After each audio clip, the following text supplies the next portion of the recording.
Check the mic and make sure it's Hi everyone, it's been a long time and welcome back to the group chat. I'm here today together with Xin Wei. Oh my god, Xin Wei, it's been a while. So how was your trip back home?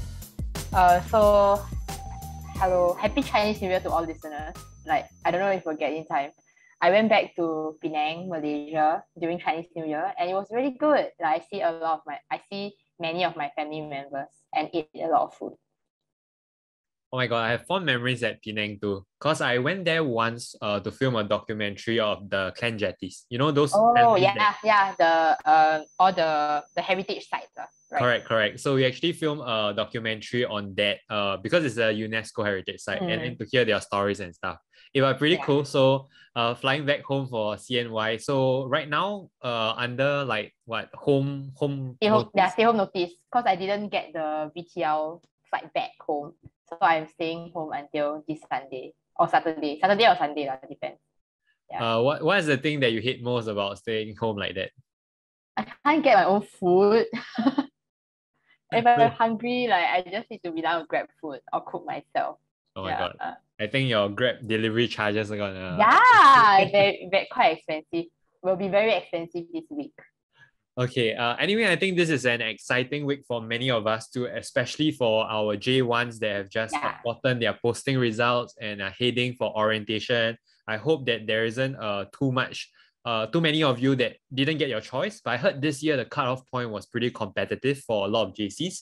So if you didn't manage to get the JC of your dreams, fret not, because all JCs, I'm pretty sure you're able to create your own destiny and there will be a lot of fond memories that you'll create over the 2 years. And that brings us to the topic that we're discussing today, which is how do you juggle CCA, social life, and your academics? This applies for both students right now in secondary school or those in JC. But I think this is a topic that is a concern that many of us would have, purely because these are usually the three most important aspects of our life. CCA, I think maybe to a slightly lesser extent, academics to a slightly greater extent, but I think it's just as important to weigh them all out. Maybe Xin Wei, just to start off for yourself, how was your secondary school and JC life like for these three aspects? So in secondary school, I was in a sports CCA, so trained 3 times a week.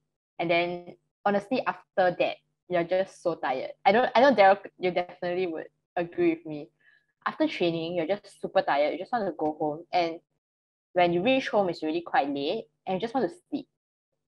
And especially that 3 days. And then all the homework and everything, very hard to juggle. I think then for JC, when I was in RI, I joined, I wasn't in the sports CCA, I was in photography society, but I was very active in school life. So I took part in a lot of programs. So I think because of those programs, even though they are school programs, but that also translates to social life because you meet a lot of people and you get to talk to a lot of people and just make a lot of friends. I would say that I think I managed to make them quite balanced because I think it really depends. CCA was a bigger part of my, depends on what CCA you are in and what kind of program you are in. And that also can be overlapping, right? CCA and social life. All the supper after trainings, they are considered social life plus CCA. And of course, academics is necessary to put in the time as well. For myself, I guess in secondary school, for me, I genuinely felt that balancing my CCA, social life, and academics was quite manageable. I think from the point of view that I think the academics portion was still okay. But to be very honest, when I moved on with trying to do a similar concept, right, in JC, I struggled a lot purely because the academics was a lot more challenging. So for our usual regular listeners, you'll know that I was heavily invested into floorball. So that was my passion itself. So I had 3 trainings a week. That was normal, some PT. On top of that, I have external outside club training, and I was also in the youth team. So that's extra trainings. I remember back in some weeks during the competition season where I was in Sec 4, right? Because I had overlapping school training, youth team training, as well as external club training, I was actually training 8 times a week. like what, right? 8 times. That means I had 2 trainings on one day, even. So that was the extent in which I was pushing myself. But I think the interesting thing when we talk about the word juggling for me was that it wasn't so much that I wanted all of them equally. For me, it's about certain portions, like during the season period where my A div or my B div was ongoing. I think maybe 80 to 90% of my energy is channeled into my CCA. And then maybe during the more exam peak periods where I'm supposed to be studying, my CCA might be at 10 or 0%. Like I completely stop and I purely focus on my studies. Meanwhile, the social life, I think as what Xin Wei said, for me isn't so much like dedicating time for it, but it became part of my CCA or part of people I studied with. So I never really found that I have to dig out, say, extra time for social life because I thought that that was just part and puzzle. Of course, that being said, sometimes you need to, take out that effort and the time to go celebrate someone's birthday or someone's special moments. But I never felt as though those were obligations. More of like I wanted to be there for them. So it never really felt like something that I had to juggle per se actively. Now, with that being said, I think we coming from our own experience and right now, we want to share a little bit more in terms of tips on how you can better manage your time. Because we know that right now in schooling, there are just so many commitments. It's just not easy, right, to have enough time for everything. And on top of that, you also need rest as well. So maybe we can just share some of the things that work for us. And if it works for you, I think that would be great too. Now, maybe I'll start off with one of my more important tips first, then I'll throw it back to Xin Wei. The first one, right, is I think it's important to learn how to prioritize. And when we say that, it sounds quite easy. Like, of course, I know what to prioritize. But here I want to explore something very interesting, okay, which is what is important and versus what is urgent, right? We say prioritize, we know what it means. We do what we need to do first, right? But you need to understand the clear distinction between the word important and the word urgent. Now, something that is urgent is time sensitive, meaning I have to complete it, I have to get it out of the way. For example, tomorrow I have assignment due, right? That is urgent, right? Maybe my test is upcoming in 2 hours. That is urgent, right? Things that you have to address straight away, fires that you have to put out. But just because you're prioritizing on things that are urgent doesn't mean you should forget about those things that are important. Now, what are things that are important? Important things are agendas that you have to set yourself on for your long-term goals. For example, your academics, right? You know that at the end of your 2 years in JC, your end goal is that you want to do well for A levels and go to the choice of your university course, right? So that is what's important. Your final goal is academics. So while there may be a lot of urgent things, for example, CCA commitments, friends asking you out, whatever, school activities coming your way, you must never lose sight of what's actually important. And that is what will keep you on the right path of prioritizing. So certain things like, hey, should I take part in this school event, right? It's quite urgent because I have to attend it maybe 2 weeks time, right? I only have 2 weeks to plan. I need you to prioritize and decide versus what is important and what is urgent. You have to make a choice sometimes because you feel like you want to do both, but actually you only have the bandwidth to do one. So you need to think about what is truly important versus what is urgent. Another example, health is important, right? It's not urgent. You don't have to every day go do something about your health. But if you don't take time and you don't prioritize taking care of your health, having sufficient rest, eating well, in the long term, you're going to screw up your health and that's going to be bad. And that's not just physical, but mental health as well, right? Burnouts, that's why burnouts happen because you don't prioritize what's important, which is your mental health, right? So I think that when we say prioritize, the first thing I want you all to understand is try to explore the difference in urgent and important. If you're able to do that, right, I think you have a much easier time balancing different aspects in your life. Okay, that's my first tip. Xin Wei, you have anything to add? I think that's a great tip because like prioritizing sounds very easy, like just like what is important, but there is a lot more other factors as well. My second, not a tip, but more like a point is that when you, especially those who are just started new JC, right? Because it is a new environment, it's one thing that I'm pretty sure most students will feel is FOMO. Like fear of missing out. Like I'm sure because when I was a student, I think I had a serious FOMO. I just wanted to like be part of like many groups, and like if there's anything that's happening, I want to join as well.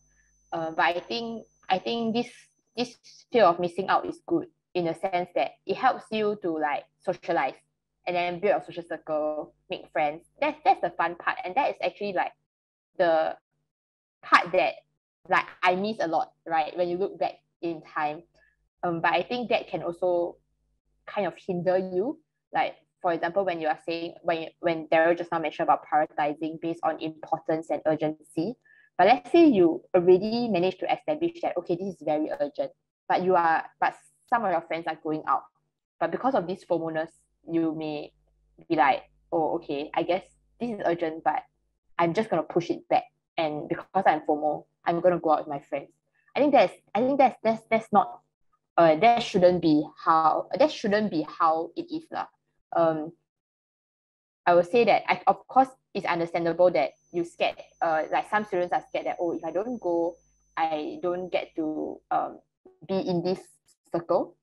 Um, I think it's very natural, especially for like younger like teenagers to want to be included. So therefore, they want to be included based on like oh I need to participate. But I think a good social circle would understand, not one time. Like if you fail to like attend or participate one time, nothing would change. So I feel like that is something to take note of as well. Yeah. For me, I would just package that under learning to say no sometimes. Yeah. Like we are accustomed to saying yes. Like whether we feel like we want to do it or not, there's always that FOMO aspect that okay lah, like you give in to peer pressure and stuff. And I'm not saying that that is wrong or that is like not advisable, but you just need to know sometimes it's okay to say no, right? Be it for whatever reason, if you don't feel like it, it's okay to reject, just because people ask you to go out for a gathering doesn't mean you have to do it. When people ask you to join a school activity doesn't mean you have to do it, right? You can choose to say no. And I think giving yourself that option and that leeway would help you save yourself in the long term. So I think that's something that you might want to pick up. And I think especially so as in more exam years where time is really scarce, you need to learn to say no to certain even things and people that you might enjoy, right? So just to give you an example, last time I always have this friend, right, in my CCA. Okay. After every training, right, everybody will go and eat dinner together. Okay. He's not like some outcast or anything. We are like bros one. But he'll always say no. You know why? Because he wants to go home and have dinner with his mother and his family. And like, no matter how we guilt trip him, he knows what is important to him, which is his family. So he never let that go. He always made it a point to go home and have dinner with his family. And up till today, right, we're still the best of bros, right? Like my whole clique, right, he's one of the one that's more involved.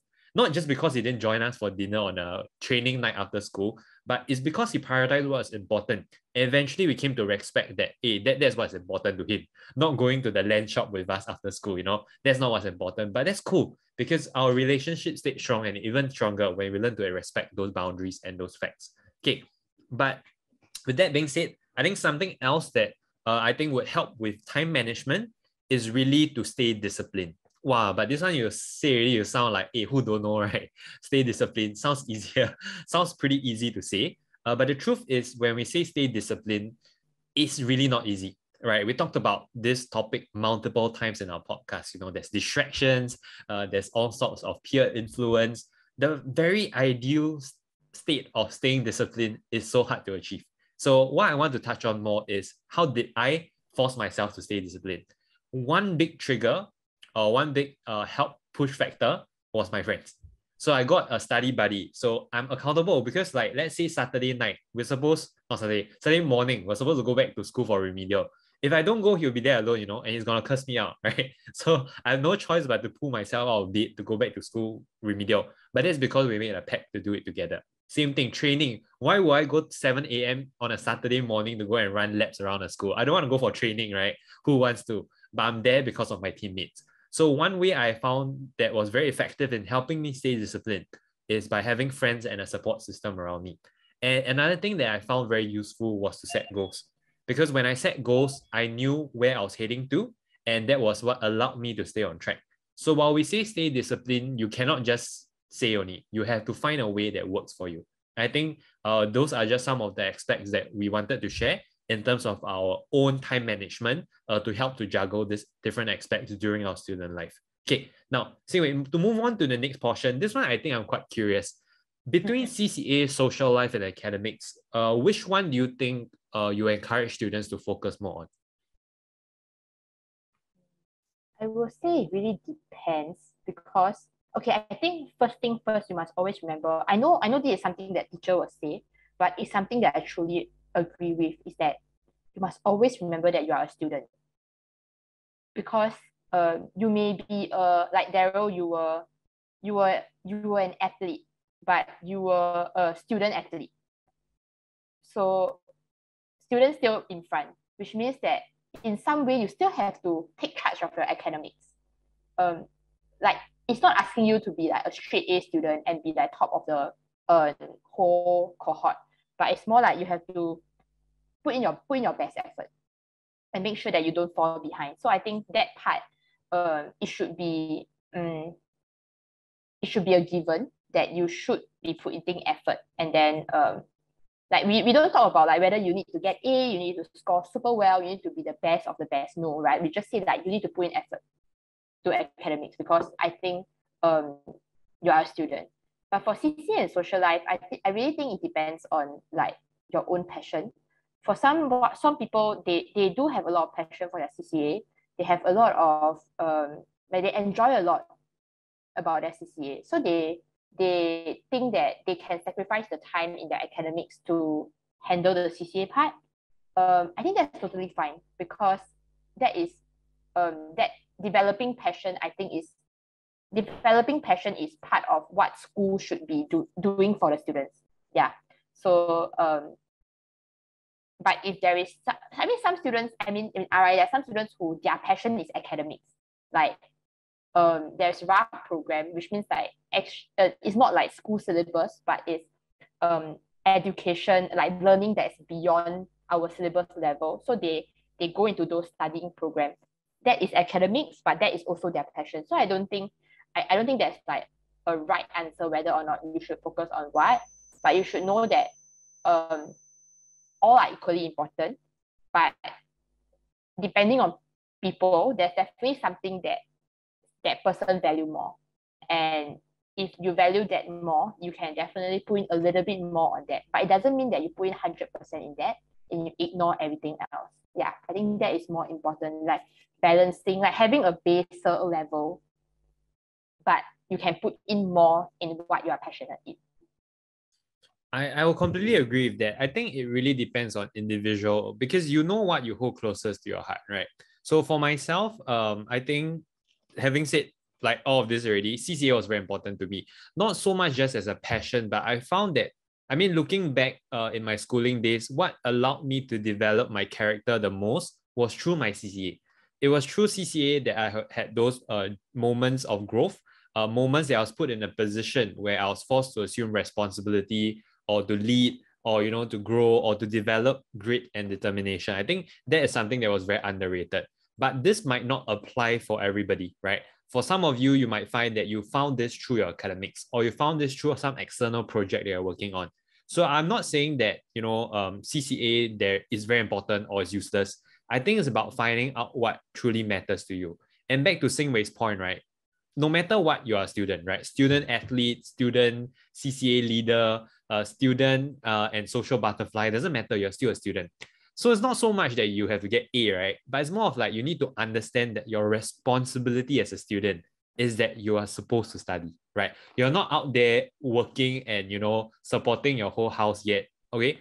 Household, but the whole idea of you as a student is to learn, okay? So be it to learn academically or to grow yourself, to become a better version of yourself, either through your CCA or to grow alongside your friends. I think those are all aspects that makes this trinity sort of important.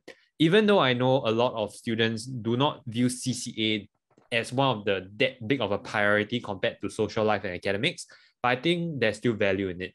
Because one thing is also true, right? A lot of your friends come from your CCA too.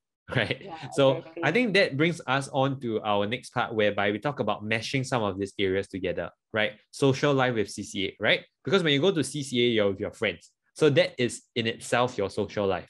And when you do academics, for example, right? Academics is also social life because you can study with your friends. So I have a couple of group tuition whereby the whole clique just come down for tuition together. I think that is also combining social life and academics, right? So I think it's also being smart and creative about the ways you can find ways to mesh these aspects of your life together.